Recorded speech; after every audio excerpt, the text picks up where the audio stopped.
Kumusta mga brad?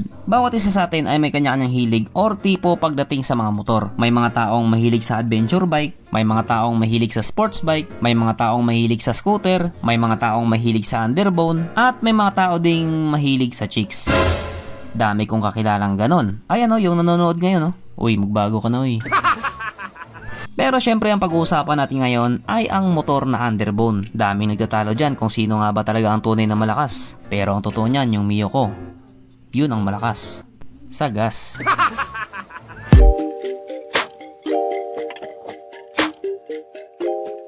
Pero syempre bago tayo magpatuloy, kung bago ka pa lamang napadpad dito sa aking walang kwentang channel, huwag ka na mag-subscribe. So yun na nga, pagdating sa usapang malakas, tapos na ang usapan dyan. Anong Raider 150? Euro Marble 125 yan brad. At si Boy 130, ang buhay na patunay. 130 takbo, hindi pa sagad, partida may angkas pa yun. Oh, sino kayo dyan? Hindi natin may tatanggi na madami rin talaga ang mahilig sa underbone. Pero kasi pag sinabi mong branded na underbone, brad, hindi nakakatuwa yung presyo niyan. Lalo pa kung nasa minimum wage lang tayo. Medyo masakit-sakit sa bulsa talaga yan. Pero kaya naman. Basta wala ng kainan. At isa nga po sa mga nakakasar na pangyayari kapag kumuha ka ng motor, yun bang natapat ka sa kamoteng ahente? Imbis na sakto lang yung pera mo, mamomroblema ka na naman. Yung iba kasi ang lakas pumatong. Ang kakapal na ng wallet nila, kaka-reserve ng 5K, 5K. Pero syempre disclaimer lang, hindi naman po lahat. Meron lang mangilan-ngilan. Huwag na tayong maglokohan. Alam nyo ang ibig kong sabihin. Kaya para doon sa mga kamoteng ahente, sir, pintura ka ba? Bakit? Buisit ka kasi.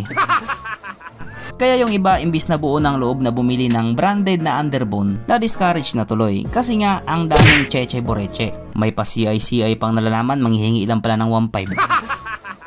At isa nga po sa mga pinipili ng tao pag lumipat na sila ng ibang brand. Yung iba na pupunta kay Rossi, yung iba na pupunta kay Motorstar, at yung iba na pupunta kay Euro Motors. Kasi nga sa Euro Motor, bida ang saya. Ay gagi, iba pala yun.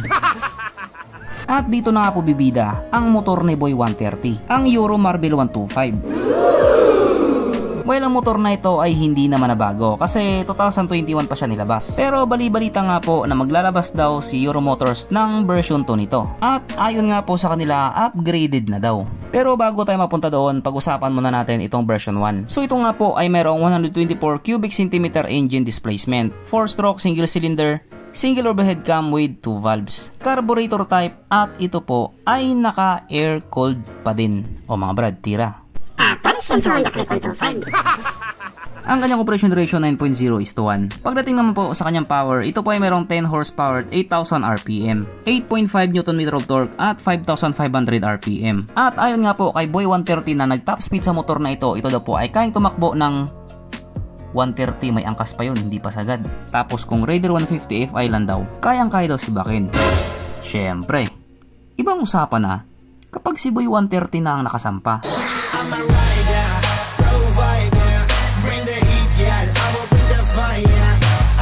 Ang kanyang tangke ay kayang magkarga ng 4.5 liters fuel na capacity na kumukonsumo naman daw po ng 40 kilometers per liter. Ayon mismo kay Euro Motors. Pero ang sabi naman ng mga naka Euro Marble 125, Nge. Kasi sabi ng ilan, malakas daw sa gas. Mga tropa ko pala to eh. Ang sukat ng kanyang gulong 70x90x17 sa harap at 100x80x17 naman sa likuran. Kahit nga po nakamags na siya, hindi pa rin siya naka-tubeless. Meron pa rin siyang interior. Pagdating naman po sa kanyang braking system, ito po ay naka-disc brake sa harap at drum brake pa din po sa likuran. Wala siyang ABS. At mapunta naman po tayo sa iba pa niya mga features. So ang mga ilaw nga po sa motor na ito, naka-LED na po. Pero naka-valve type pa din yung kanyang mga signal lights. Ang kanyang gauge panel, syempre naka-analog pa din ito. Sa presyong 50 to 52,000 pesos, wag na po tayo mag-expect ng too much. Kasi pangmasa talaga siya. Pero kahit ganun pa man, meron pa din siyang USB charging port. Para kahit saan ka magpunta, hindi ka na mangangamba na baka malobat yung cellphone mo. Kasi nga, manonood ka pa ng Cornhub. At nandito na nga po tayo sa exciting na part, ang kanyang mga suspension. So sa harapang bahagi nga po, ito ay ginamitan ng ordinary telescopic at sa likuran naman po, ito ay gumagamit ng dual shock absorber. Na ayon nga po sa mga tao na nakagamit sa motor na ito, hindi daw ganon kaganda ang bounce. Panigurado, marami na namang nalungkot. At dahil marami nga pong nalungkot, alamin na po natin kung present nga ba sa motor na ito yung tatlong pinaka-importanting features. So una na nga po dito ang kanyang lagayan ng istalyon at good news mga brad. Meron siyang ganon. Meron siyang lagayan ng istalyon. Kaso lang wala po siyang sabitan ng andox. At oras na nga po para sa ating Red Horse check, ang pinaka-importanting feature sa isang motor. At ayon nga po sa aking masusing pag-aanalisa, ang motor na ito ay kayang magkarga ng isang kahong Red Horse. Ayaw ko na lang mag-talk, pero kahit ganoon pa man, malaki po ang utang na loob ko sa Euro Marble 125. Kasi nung tumirik nga po yung Mio ko sa baha, pisting yung mga manuka niyo eh. Nung tumirik nga po yung Mio ko sa baha, Euro Marble 125 po yung humila sa akin pauwi sa bahay. Kaya maraming salamat po. At yung inaabangan nga po ng mga tao ngayon na version 2, sana daw naka-disc brake na rin yung sa likuran at naka-FI na rin daw sana. Para naman daw solid na upgrade. Kaya abangan na lang natin yung version 2 na ilalabas nila. So hanggang dito na lang muna mga brad. Kung may gusto kong sabihin or gustong idagdag doon sa mga sinabi ko, mag-comment ka na lamang sa baba. At syempre, katulad ng dati, hindi magtatapos ang video na ito na hindi sumisigaw ang nag-iisang hari ng shoutout. At alam nyo na kung sino yun.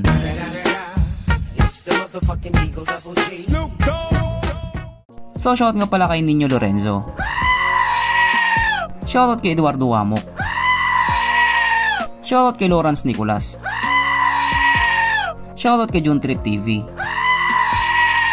Shoutout kay Grant Amoto at pati na rin sa kanyang asawa na si Valerie at sa kanilang anak na si Bibay.